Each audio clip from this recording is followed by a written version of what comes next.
Welcome again to Silver Lining, live with Ruben Rami here on Guardian Radio 96.9 FM. We have some very beautiful people in studio today, which we'll introduce a bit later on. But first, clear the air with prayer and what's on my mind. You know, it's amazing what's going on in our country today, and I am always roaming to and fro, hither and yon, throughout my community. And I see many things that I don't normally complain about or speak about openly, because you have respect for persons' dispositions and the situation they find them in. But a lot of our people are living in abject poverty and in a state of beyond and beneath what we call livable conditions. And we need to step up. The tens of millions of dollars we've been wasting in our country, the needs that we have, the outreach programs seem not to be reaching where they need to be reached, the people who need to be reached. And there are persons, and then you get concerned about the kids. Over the course of this week and last week, I've tread into some homes and some situations. When you look at the state of and the condition of those places, they're uninhabitable. And so today I want to encourage everybody to do your best to be your brother's keeper. Do your best to motivate somebody. Do your best to take care, provide some help, some care, share some love with somebody within your community. Look out and care for the children of the world. They are our next generation. Whatever we program into their minds is what we, as when we become senior citizens, will have to live with. Scientists have taught and shown us that the child mental disposition, for the most part, is set between the age from birth to 5 years old. And so that is a critical time to inculcate into our children the kind of culture, behavior, and tones. So it is indeed very, very important for us not to look down on those who may be going through a situation, who may not have it as good as we do, but to help wherever we can. And if you can't help, don't be a burden. If you can't help, don't criticize. And if all you could do is pray, then pray. Let's take a moment now and give God thanks. Father, we give you thanks this day. We thank you for good hearts and good people. We thank you for a good nation. We thank you for your supply. We ask that you enable those to yield themselves to be able to achieve and open their hearts to their blessing. We thank you for the covering and the survival and the prosperity of those that are here in this Bahama land. We give you thanks this day. We look forward to a very productive season as we go into this Yuletide season, and we pray for the peace of the Commonwealth of the Bahamas. In Jesus' name we pray, amen. I want to give a special shout out today to Brother Sidney Higgs. Sidney Higgs is one of those persons who said that he's an avid listener to the show. We want to tell him thank you so much for doing that. And we also want to mention our sponsor also, who is 242 B Masters. Now you can look up that on Facebook, 242 B Masters. B Masters, they extract, they relocate hives. You have a swarm of bees, you have a situation going on in your home. You can call them at 364-5016, or you can just look them up on Facebook at 242 B Master. Send them a note and they'll come towards you. Actually, we were out there doing extractions yesterday, and they don't kill bees. There are occasions that they actually would, but that is never the first recourse. And we relocated some hive. It was in the area of Delaport yesterday, and after doing a successful relocation in somebody's attic, yes, way up in their attic, bees was in their house coming through, and that was done successfully. We decided to go and investigate a call of a swarm in the area of Delaport. But that swarm ended up relocating itself into a tree, and somebody spoke of a bee attack in the area. We just decided to go and investigate it, and we found out that the corner just before you reach Nesbitt, right around the bend from the church on Sunday Port. Right, We yeah. went through that corner there, probably about 300 feet, and somebody said yes, somebody did got attacked and had to go to the hospital. So we suited up and went into the bushes. Less than 20 feet from the main road, we found the hive. We came within 2 feet of the hive. No noise, no corruption, no combustion, nothing that would normally stir a hive. And once we hit within 2 feet of that hive, the whole area became black with bees. They swarmed out of there. And you should see, my bee suit was so completely covered, it's like a cloud just blanketed. I could have looked on my hand and on the suit, and I could see all the stingers of the bees all through. And the 242 bee masters, knowing that that was a community risk, you can imagine if a dog or a child or somebody would have triggered that off, that could have been catastrophic. And so they decided to extricate that hive, and that hive was destroyed. There's a word of caution because we've noticed a trend, some in Foxhill area, now we see it in Delaport, that there are some bees that have Africanized traits to it. So if you do have a beehive or a bee situation, don't speculate. Just look up 242 Bee Masters on Facebook and let the experts come and deal with your situation.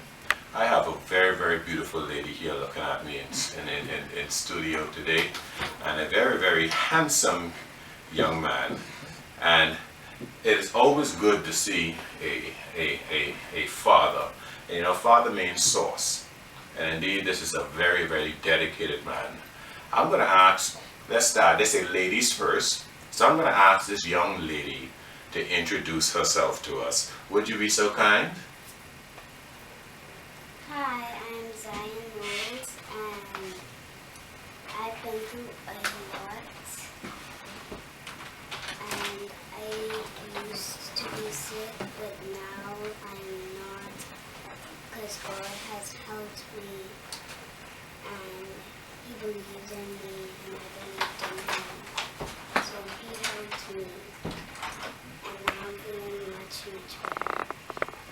Wow, Zion. You know, you may be making a record for me because you may be the youngest guest I've ever had on the show. How old are you right now? 8. You are 8 years old. Wow, you're beautiful. You know, 8 is the number of new beginnings. Yeah, so And it is so beautiful to see you here. And she's in studio with a handsome fella. There's a lot of handsome guys in studio, including myself, Ruben Ramming, and Kendall Williams, and also Simba out there. So there's a lot of handsome men around here, around you, Zion. Introduce yourself to us, Dad. Good day, everyone. My name is Jason Knowles. I'm Zion's dad. Sure. Sure, the source is always short. Yeah. And we're here today because, you know, Silver Linings, we talk about stories of overcomers, people who would have gone through things and would have survived and had a positive story to tell. Because at the end of the day, behind every dark cloud, there is a silver lining. And you guys are here today. Jason, you're also married. Tell us something about your wife. All right, so my lovely wife, Ansela Knowles, was Zion's main caretaker over the past 3 years when she was dealing with her leukemia. So you said that I'm a dedicated father. Well, she is most definitely a dedicated mother, one of the most dedicated mothers that you would ever find. You know, she's been there day in and day out from day one, never left Zion's side. You know, there were occasions, many occasions when I couldn't be there, but Ansela was always there. Wow. You know, we're gonna dig this story of Zion. We're gonna pull it from the beginning.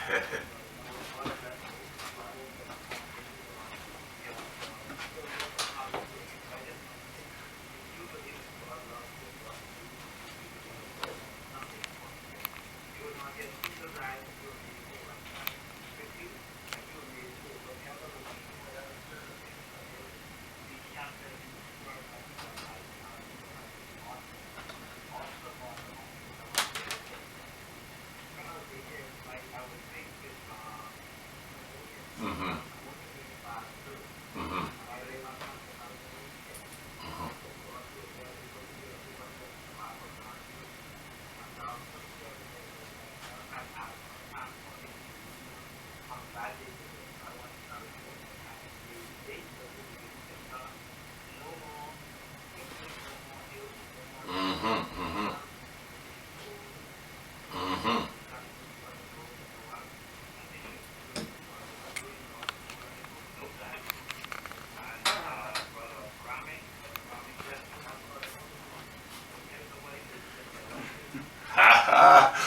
Listen, that's a powerful just. I know your heart, and I know that comes from the depth of your heart and lead your spirit. And I think everybody in the studio just simply need to say, Amen. Amen. Bishop James, thank you so much. And that is a powerful blessing. Hey, bro, we got to do some rounds before the end of the year, okay? Make some time. All right, beloved. Thank you very much. Zion, that was for you. Special blessings just for you. You have a lovely smile on your face. I love those eyes. You know, Jason, tell us how this all began. I mean, All right. Well, it all began in 2012. So Zion was preparing for entry into kindergarten, and you know we have to get some blood tests and all of that done for the school. So she got her examinations done in between February and March of 2012. Everything checked out fine, and about a month or so later, she started developing a cough. Actually she had a cough for a few months prior to that didn't seem to go away. But after she got her tests and all that done for school, we figured, okay, well, it's something that'll pass.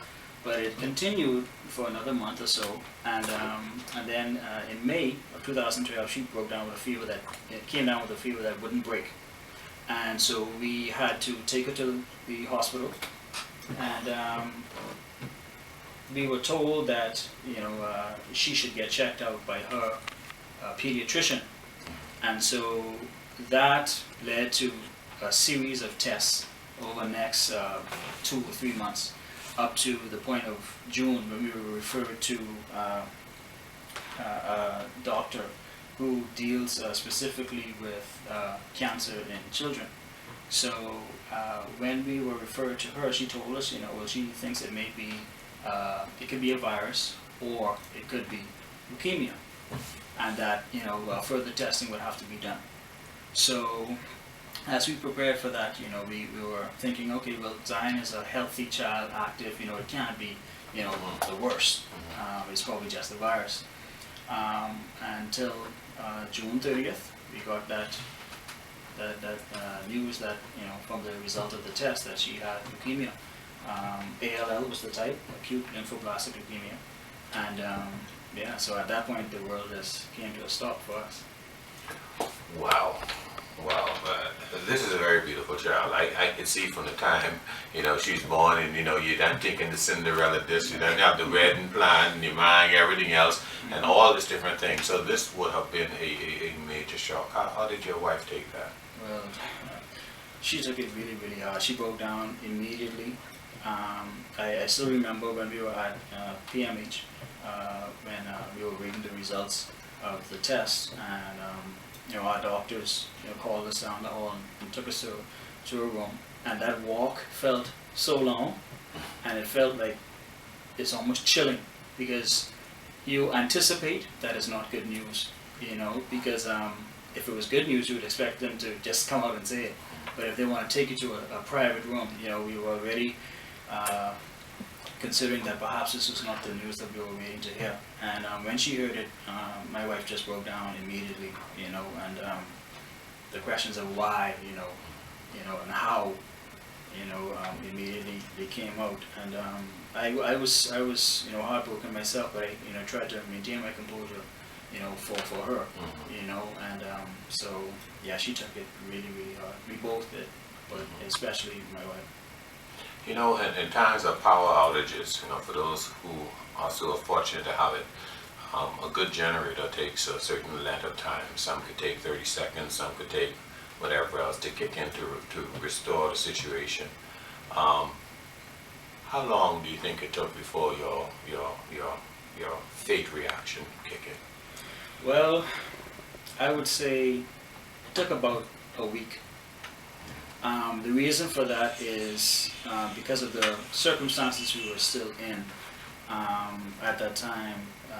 You know, being at the facility where we were, you know, and it being new to us, and the sense that it was new to some of the people involved as well.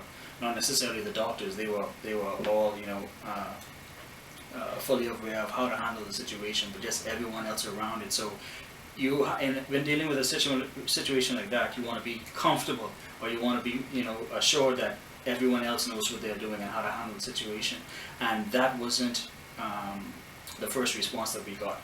You see, so it made us a bit uneasy, and so not until we went abroad, because we were eventually transferred to Miami Children's Hospital, did we, with the facilities and everything, did we start to really feel that, okay, we're comfortable with the situation. And we had input from our friends. I had a friend, my best friend, who really encouraged me, because I tried to be, maintain my composure, like I said, for Ansela at that moment when we found out the situation with Zion.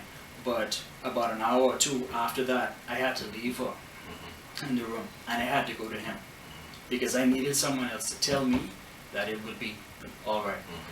So I started to feel a little bit better myself, but it wasn't until we were all in an environment where everything was just coming together that our faith really kicked in, that okay, we can conquer this. Wow, you're listening to Silver Linings here at Guardian Radio Talk. Ruben Rami, we have a special guest in the studio, Zion, Daddy Jason, and in spirit and love, Ansela. Stay tuned.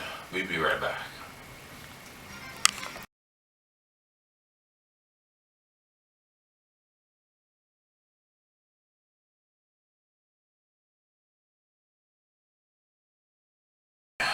To Silver Linings. Our studio has been made that much more beautiful with the presence of beautiful Zion in the house. You need to see, we're going to post these photos on Facebook. I'm rather slow at posting photos. We're going to do these right away. She looks beautiful. She's the youngest guest we've had, and a young lady who believes in miracles. And we were talking with Daddy Jason, and he had just wrapped up basically telling us how this all started, and going into preschool, get your regular medical, and nothing showed up there. Had a slight cough. We did some additional investigation, and basically within 90 days, 120 days, this thing went from 0 to 60. So by the time where we left off, just after June, when you get the results in, you were saying that despite what you're going through, even then Zion was starting to feel the full brunt of this. It'd be like a hurricane. You're now feeling the winds coming in, and so on and so forth. Tell us, how was she feeling at this time? Now, we to the point we're still in Nassau at this time. Right. So we were able to start seeing the effect. She had a lot of weight loss. She was starting to feel pain, and fatigue. So we can see the changes happening in her. From the time that we were told that she may, have a virus or leukemia, to the point where the diagnosis was confirmed. So we're talking about a matter of maybe 2 months. The difference was visible. So that in itself was a difficult time to deal with. With that uncertainty, and we had to actually take her out of school around that time as well, because we weren't sure that it was the virus or not, so we didn't want to take the chance of her spreading it to other children. So she was actually out of school for about almost a month, I would say, but she was still able to attend a graduation, from preschool. So that was a good time. But the signs were visible at that point. And you're trying to keep a sense of normalcy. Yes. Well, let's talk with normalcy. You had a job. Right. Ansela had a job. Right. This thing came on like a flood. You had to deal with that. You're in Nassau, but then you had to leave. Right. Now, what did that do to your normalcy? Because you had to leave. I mean, normalcy went out the window immediately. Ansela had to take a leave of absence from her job. That became permanent. yes. To define that, because sometimes people think permanent means, oh, she get axed, she get this. What created the permanency? Because any establishment, they give you a certain amount of time. You have to understand that it's a business to be run. Yes. So they do all that they can to make sure that they will support you with having a position for you for a certain period of time. But our time with Zion, like I said, it lasted 3 years. Yeah. So I don't know many establishments that would hold a position for you for that long, you know, because the business has to go on. But they were gracious enough to give us quite a bit of time for her. But she couldn't leave Zion's side. So it came to a point where either she had to report to work or they had to, you know, release her. So that point came. So now she's off, and you're speaking from a parental side now. Children don't know how much the grocery costs, how much the light bill costs. All they know they're there. That's what children. That's the world children are supposed to live in. Right. How did you manage now? Now she has to be a permanent, and she has been an effective mom. That was the right decision. Right. And no matter how right it was a hard decision, meaning because it was a lot of work. No matter how much you love your child, that's a lot of work. Right. But then you still had to keep some degree of normalcy. What you've been doing? Well, at that time it was really rough because we also have another daughter, Tony. So she wasn't able to travel with us initially because she had school. She was in high school at the time, so she had to be left behind until Angela and Zion got settled in Miami. So, like I said, the normalcy went out the window immediately. We were used to always being together, always traveling together, you know, never separated for long periods of time. And it had an immediate effect on, I would say, Tony, because, you know, being a teenager and not having your mother there, especially when you're going through certain times of your life, it's hard to do things alone, you know. And it also had an effect, you know, on us because we were split. So I would, well, Angela and Zion were in the hospital for several months before she was discharged and able to stay at her apartment. And so I would be back and forth. You know, my employer was gracious enough to allow me to spend a period of time in Miami over a period of 6 months. So I would spend 2 weeks in Miami, 2 weeks at home. So we were not used to that either. It helped me be able to see Zion, you know, when I wanted to. I couldn't be there all the time, but also I wasn't off during those 2 weeks. I actually had to work because my job would allow me to work using my laptop. So it's not that, you know, I was there to be daddy to Zion all the time. I would see her after work, even though I was, you know, there in Miami with her. So it really was just something that we had to get adjusted to. You know, like I say, being a family that was so close-knit and have to be back and forth. You know, Tony not seeing me or her mother for 2 weeks, you know, and then in Zion not seeing me for 2 weeks. You know, it was a lot to handle, and I would say that was one of the biggest obstacles that we had to overcome, you know, finances and the health situation itself, but that separation. I often told people it was like being in a bad divorce. Yeah, and almost a never-ending one, right, too. Exactly, for 3 years. For 3 years. Zion, do you remember your time in the United States? You remember your time when you were in the hospital? The doctor said I wouldn't remember much, but I remember a little. Tell us what you remember about it. Anything. I was sick. When I had to go in the intensive care unit because the doctors upstairs couldn't figure out what was wrong with me. So the doctors downstairs were kind of better.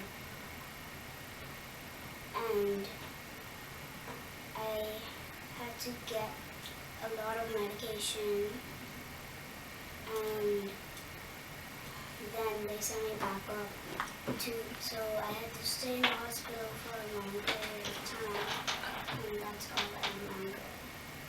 Okay. Wow. Was there any times at the hospital that you just had some fun? Do you remember anything like that? The playroom. Tell me about the playroom. The playroom has toys and crafts that you can do. Oh. Nurses, what about the nurses? nurses? We had some wonderful nurses too. The nurses there were really nice.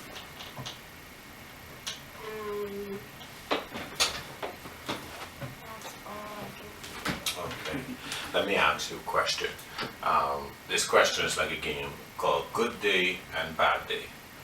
All right. Could you remember one of the best days you would have had when you were in the hospital? My birthday. Tell us about your birthday. Put the mic closer to her. Tell us about your birthday. My birthday was a very special day, and my dad and my mom and my sister could have came over, and for not long but a week, and that was really good for me because my birthday I got presents, and the nurses came for my birthday, and that was very good for me. Wow. Which birthday was that? How old were you then? Do you? Oh, that's your 5th birthday. Man, that was awesome. Everybody came to see you. Wow. I feel like I missed something. You have any more cake left? From your 5th birthday? Nah, okay. Let's look at the other side of the game. Let's find the bad day. What day or what time do you remember for you might have been the worst time that you could remember? That was the day I had to get my chest cut open to have a port. Wow. What do you remember about that? How did you feel? I felt horrible because after the procedure, it hurts and it had hurt a lot. Wow. Were you afraid? Yes, I was afraid before I got my port, and when I got my port, I was asleep.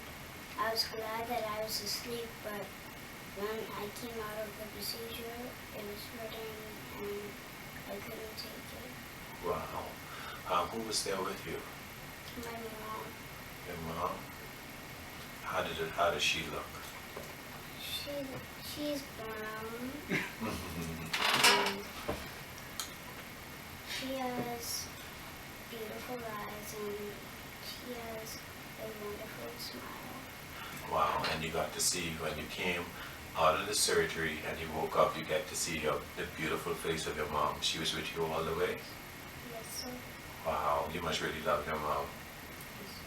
I believe she's listening. You want to say hello to her? Say hello to mom. Hi, Mom. Wow.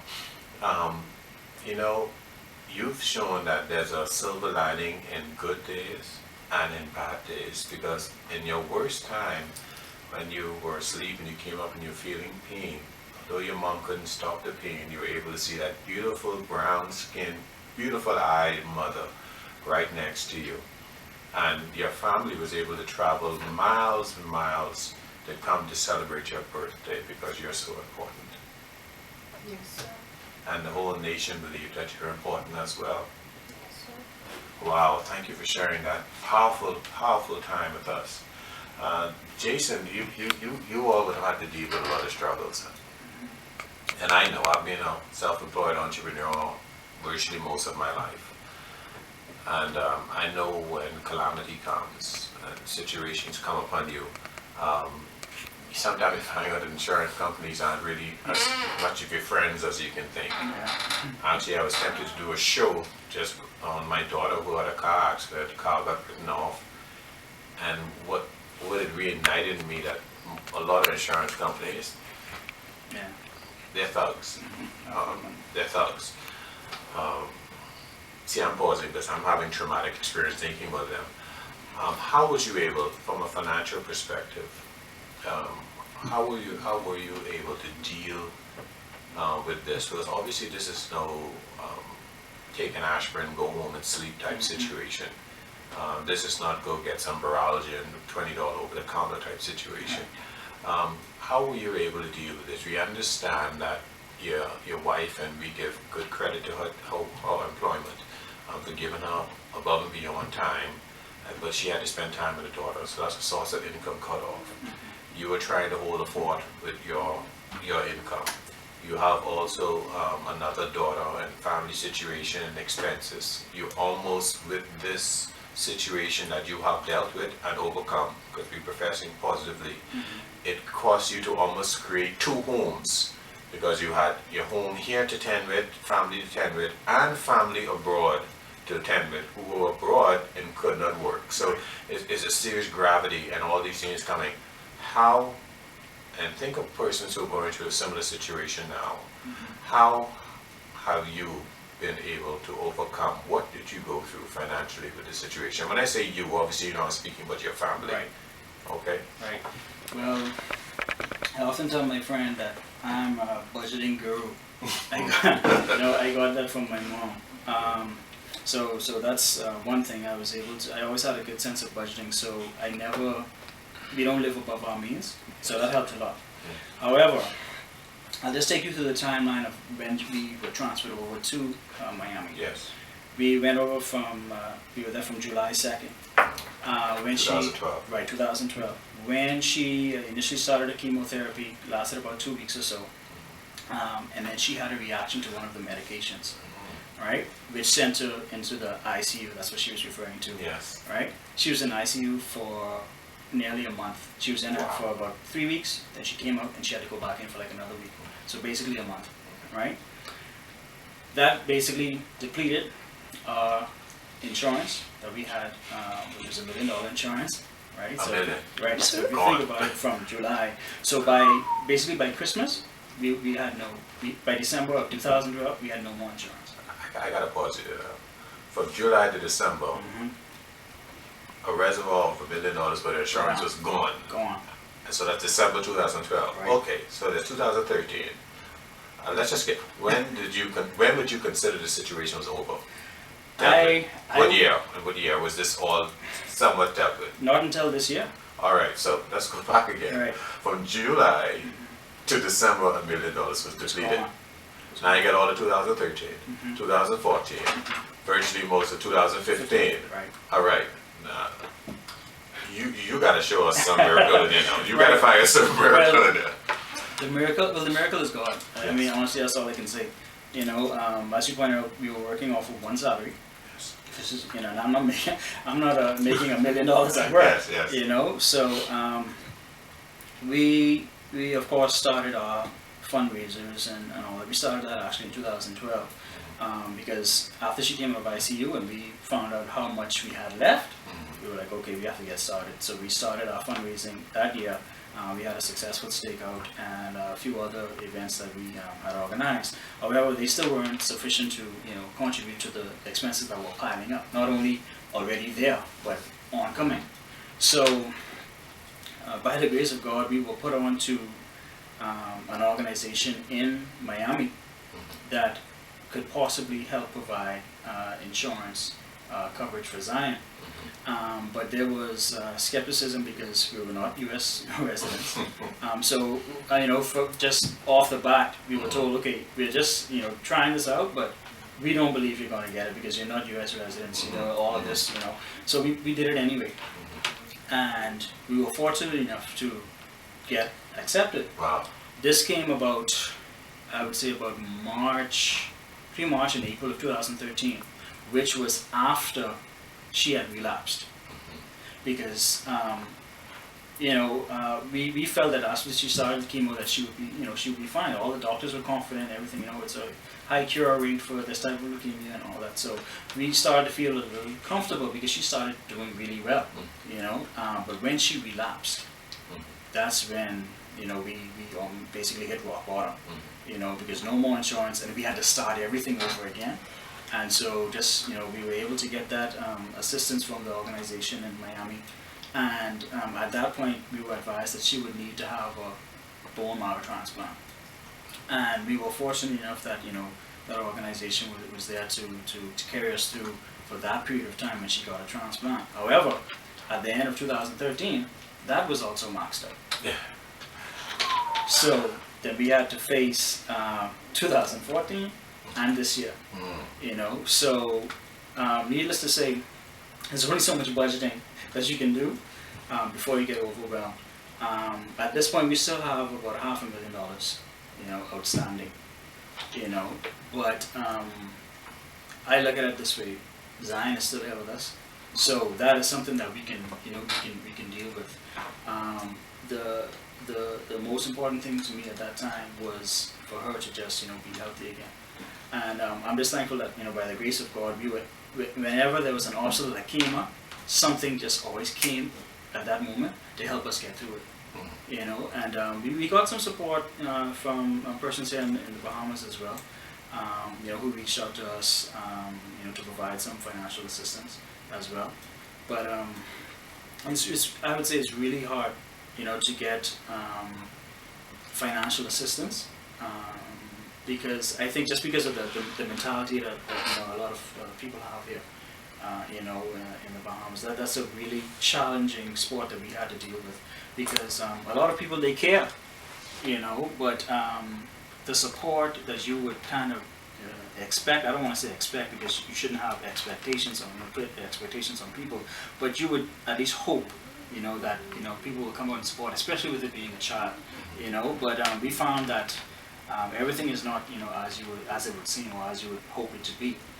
So for families that are going through something similar, because we have a lot of families, we were fortunate that we had insurance to go through. We have some families that are starting out with situations like this that don't have insurance at all. So that's why you may have some children who lose the battle. But I would encourage them to do everything that you can, seek out every option that you have, whether it's with fundraising, whether it's organizations here and abroad. Do what you can to get the help that you need, but throughout it all, never give up. Always have faith, and you have to do whatever you have to do. That's what I had to do. I couldn't turn anything down. I had to budget, down to the last penny. And I had to, even things that I was used to doing, I had to cut out. I had to cut out a lot of things. So I just had to do everything that I could to make sure that I could provide for them. Well, I'll tell you what I'm going to do, because I believe in total healing, and I thank God for where we are now with Zion. But I'm going to ask you, I want to see even that financial healing. So you know what? If somebody is moved by God and moving their heart to give something, how can they reach out to you before we go to our break? Do you have a Facebook page? Or anything, any way they can find? Right. We have actually a Facebook page for Zion as well, which is Hope for Zion Knowles. That's on Facebook. You just search for it, Hope for Zion Knowles, and you see that. And then I'm on as well, Jason H. Knowles. And we also have the hopeforZionKnowles@gmail.com. Wow, and if you forget all of that, just look up Silver Linings on Guardian Talk Radio or Ruben Ramley. We'll put you in contact with that. It's more blessed to give than to receive. We thank God for where we are so far. And you're tuned into Guardian Radio Talk 96.9 FM, Silver Linings, and we'll be right back. Did you say Billy?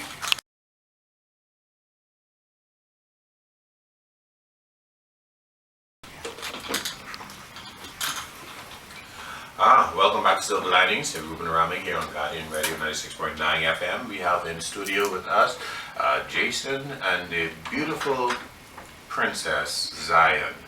And we were talking about the story of the overcomer that's in little Zion and indeed the Knowles family as a whole. I remember seeing Zion moving around a lot. And I remember when she used to be moving around with a face mask, and she had to limit her interaction. And I believe that was because her immune system was very, very weak. Right. Jason, how is that now with her immune system? Well, her immune system is building back up on its own, which is good. And so that's why she's able now to interact more with people, and she doesn't have to wear the mask all the time. Only when we're in enclosed environments with a lot of people, and because may not be sure that someone is sick. So that's the only time she would really wear it. When she's outside, we usually don't let her wear it at all. So yeah, she's doing good in that regard. Okay, and that's I think we were talking before. You're saying that's basically because she's like a brand new child. Maybe right, because when she got the transplant that she got, bone marrow. Right, and it's actually a stem cell transplant. Many people don't know that, but the bone marrow is just a source of your stem cells. So any transplant of that type, when you hear people say bone marrow transplant, it's basically the stem cells that are extracted from the bone marrow.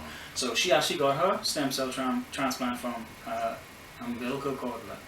So it was from an anonymous donor as well, and that in itself was that was another miracle, I'd say, because getting transplants of that type it's based on your ethnicity. And in the Bahamas we have a lot of mixed, marriages and children and stuff like that. So she was already at the bottom of the pile, and to get a match, it wasn't 100%. It was like say 90% match. Just to get that alone, that in itself was a miracle. Because without that, she wouldn't be able to do it. Wow, so now she's going to have to get all the immunization shots and everything prepared to go back. Right. So I want to ask you a question, because I remember seeing you with your face mask and everything else, but then I saw you the other day by Darrell them, and you were playing with the kids and you were rummaging just like everybody else, and I smiled because I hadn't seen that level of energetic activity. How do you feel now being able to play with your family and cousins and stuff like you want? Do you enjoy it now? Yes, sir. I enjoy it very much. How did it feel before when you could not play with the kids as you would like because you were sick? How did it make you feel? I felt really bad because a lot of kids I had missed out on everything. Wow. Wow. How do you feel being around your cousins? I feel very good. Are you anxious to go back to school? Yes, sir. Wow. So now you can do more and more things, right? Yes, sir. Wow. Well, we enjoy hearing you giggle and see you smile and see you run around and to see your energy level skyrocketing again. Because remember, there was a time when after you move around for a bit, you had to stop, right? Yes, sir. But now you're stronger? Yes, sir. Wow, thank you so much.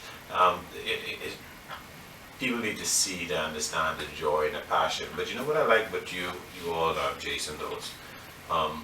In the midst of all of what you've been going through,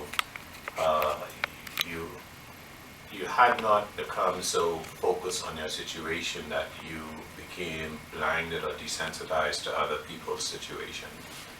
And in the midst of a situation where really you and your whole family need to be carried, you took the time to, I'm sure they helped you also, but to carry other people's load, to share on behalf of persons with similar situations. Right. Tell us one of those stories. I think there was somebody that was in your life even during this time. Let's talk about that person. Right. So a family that we came to know during our journey as well were the Browns. Daquan Brown was diagnosed with leukemia as well. I think it was diagnosed in September of 2012. And so I came to know them through his grandmother, who reached out to me. And I connected with his father, Dequito, and we became close. And it turns out that Daquan ended up going to Miami Children's Hospital as well, where Zion was. And throughout all of that, we just became close, and we supported each other, you know. So I would tell him early on, you know, what I had to deal with, you know, the things that I was going through as a father. And he would share, you know, his with me as well. And you know, he is, I would have to say, he is a really dedicated father as well, because not to, you know, to put out so much about their situation, but I think many people would know who are familiar with Daquan. He dealt with some paralysis, you know, during the time of his treatment, and Dequito would have to physically carry Daquan, you know, and like how my wife, how Ansela stayed in Miami, well, Dequito was there with Daquan. His wife was here at home, you know, holding down the fort, and so Dequito would be there, carrying his son when he had to. So there are a lot of families that, you know, are going through what we go through, and many people in the public may not know it, you know, because a lot of people don't have the avenues that we have to get the word out there. So, but you know, but that's a family that I look up to as well, as to the strength that they have and their faith as well. You know, I think we feed off of each other as well, and we are still close to this day. You know, Dequito's daughter plays with Zion, you know, now and then when they get an opportunity. So we became, you know, really close as well. So, like I said, there's a lot of families out there, you know, who I was able to reach out to, not only dealing with cancer, but other situations that I would try to help and promote as well. Because, like I said, in the Bahamas, we have to develop this, we have to foster this sense of being our brother's keeper.